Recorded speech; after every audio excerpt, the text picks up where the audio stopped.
সংসদ নির্বাচনের পর দৃষ্টি এবার সংরক্ষিত নারী আসনে। এই 50 আসন পুরো সংসদের চোখে অনেকটা অলংকারের মতো। ইতোমধ্যে আসন প্রাপ্তির দৌড়ে সামিল সরকারি দল বিএনপির এক ঝাঁক প্রভাবশালী ও দীর্ঘদিন রাজপথের অগ্রসেনা নারীরা। প্রশ্ন, এখন সংরক্ষিত নারী আসনের বিষয়ে বিরোধী দল জামায়াত ইসলামের নারী প্রার্থীদের নিয়ে দলীয় অন্দরে কি চলছে? তবে সংখ্যায় নয়, প্রতিনিধিত্ব কার্যকর ক্ষমতায়নকে যেন নিশ্চিত করা হয়, সেই আশা বিশ্লেষকদের। দেখুন শাকিলা করিমের রিপোর্টে। ত্রয়োদশ জাতীয় সংসদের গেজেট প্রকাশের পর সংরক্ষিত 50টি নারী আসন বণ্টন নিয়ে শুরু হয়েছে রাজনৈতিক অঙ্গনের নতুন হিসাব নিকাশ।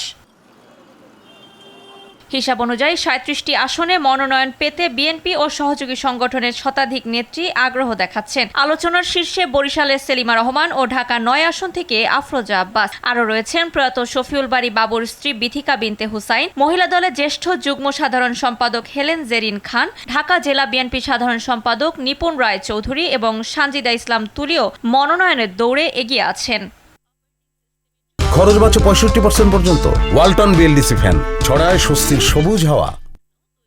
বিএনপির কেন্দ্রীয় নেত্রী শিরিন সুলতানা আহমেদ, নাজমুন নাহার বেবি, সাবেক এমপি শাম্মী আক্তার, নীলোফার চৌধুরী মনি, আসিফা আশরাফি পাপিয়া, রাশেদা বেগম হীরা, রেহেনা আক্তার রানু, ইয়াসমিন আরা হক, জাহান পান্না, বিলকিস ইসলাম ও ফরিদা ইয়াসমিন, রহিমা শরীফ মায়া, সানজানা চৈতি পপি। সাংস্কৃতিক অঙ্গন থেকে কণ্ঠশিল্পী বেবি নাজনীন, রিজিয়া পারভিন, কনক চাপা এবং সাংবাদিক প্রতিনিধি হিসেবে শাহনাজ পলির নাম জোরালোভাবে আলোচিত হচ্ছে।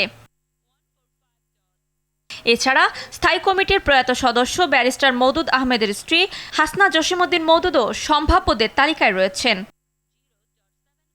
জানা গেছে, জামাতের ইতিহাসে এবার ত্রয়োদশ সংসদে সর্বোচ্চ সংখ্যক নারী আসন পেতে যাচ্ছে। সংসদে যথাযথ ভূমিকা রাখতে পারেন এমন উপযুক্ত নারীদের মনোনয়ন দেবে দলটি। নির্বাচন বিশেষজ্ঞ আব্দুল আলীম জানান, নারী প্রার্থীদের মনোনয়ন দেওয়ার ক্ষেত্রে রাজনৈতিক দলগুলোর উচিত এখন নিজস্ব গাইডলাইন তৈরি করা।